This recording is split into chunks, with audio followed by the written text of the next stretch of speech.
What is martyrdom? Has there been an increase of hostility towards Christianity in America? What is forgiveness, and can such forgiveness lead to revival? Well, grab a coffee, pull up a chair, and let's talk.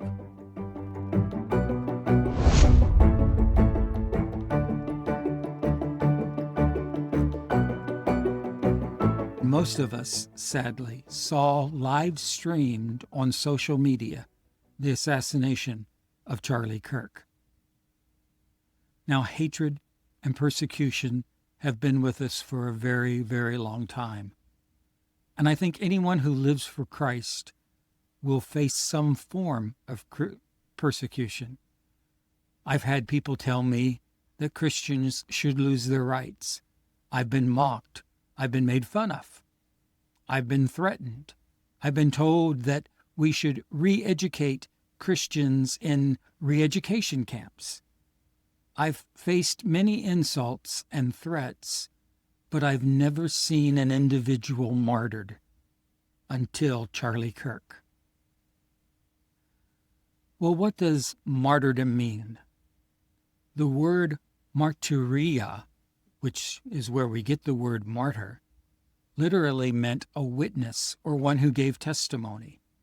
In the Greco-Roman world, it was one who primarily gave testimony in legal matters. But it's also used through the New Testament for those who witnessed and testified of Jesus Christ. Those who willingly died or were persecuted because of their faith. And I want to make this clear. A martyr is someone who dies for their faith, not someone who murders for their faith. If you're flying airplanes into buildings, you're not a martyr, you're a murderer.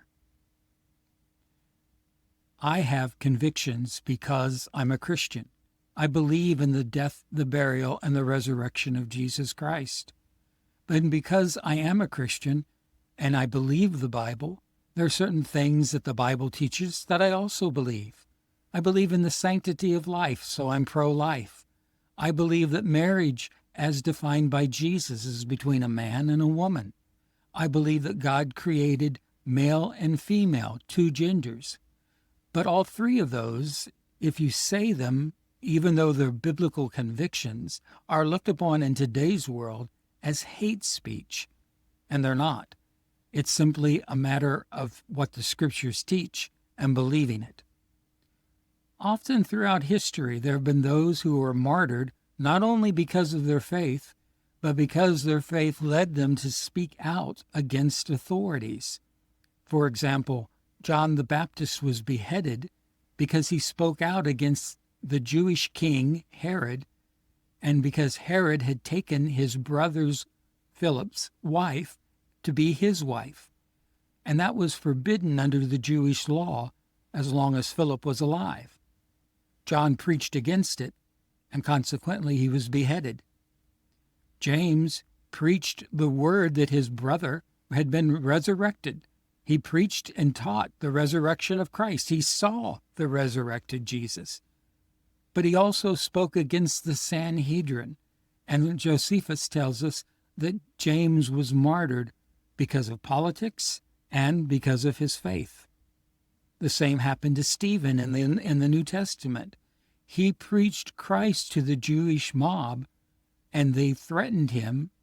They threw rocks at him, and he said that I see Jesus standing at the right hand of God, and then they killed him. It was both religious and political. One of those who killed him was a young man by the name of Saul, who later saw the resurrected Jesus and was converted himself. And God changed his name from Saul to Paul. And Paul faced persecution to the fact that he was even beheaded for the cause of Christ. Throughout history, there have been those who lived a martyr's life and who died as martyrs for Jesus Christ. Polycarp was burned at the stake. Tully Marcus was killed simply because he spoke out against the gladiators and the Colosseum. Sir Thomas More was put to death because he spoke against Henry VIII, saying that the king was not the head of the church and that his divorce and remarriage was unbiblical. Open Doors World Watch List of 2025 states that more than 380 million Christians worldwide face high levels of persecution. 4,478 Christians were martyred for their faith last year.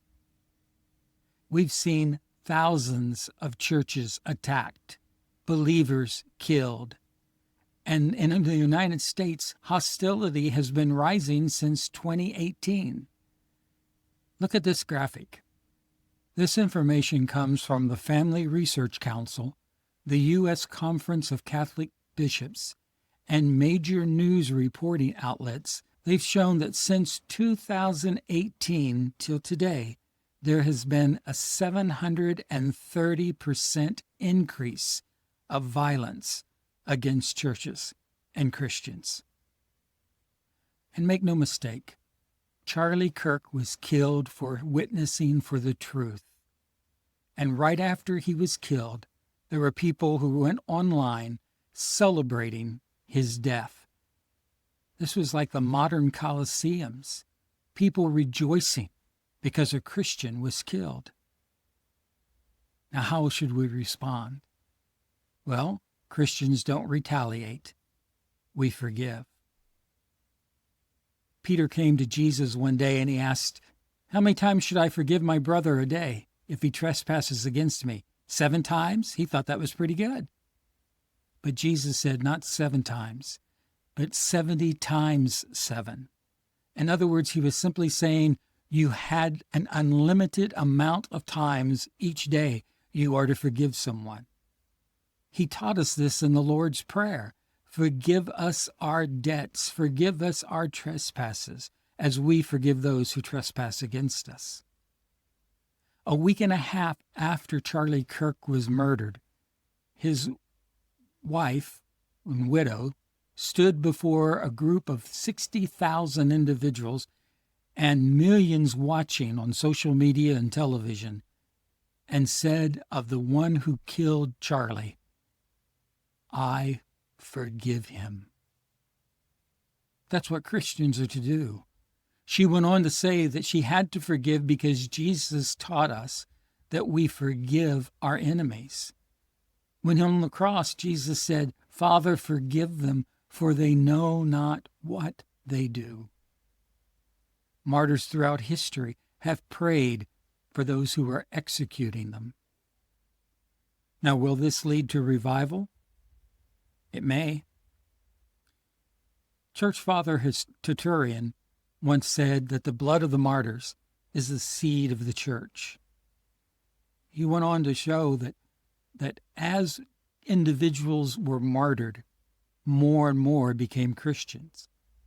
Now, someone asks, what's the difference between revival and, say, a great awakening?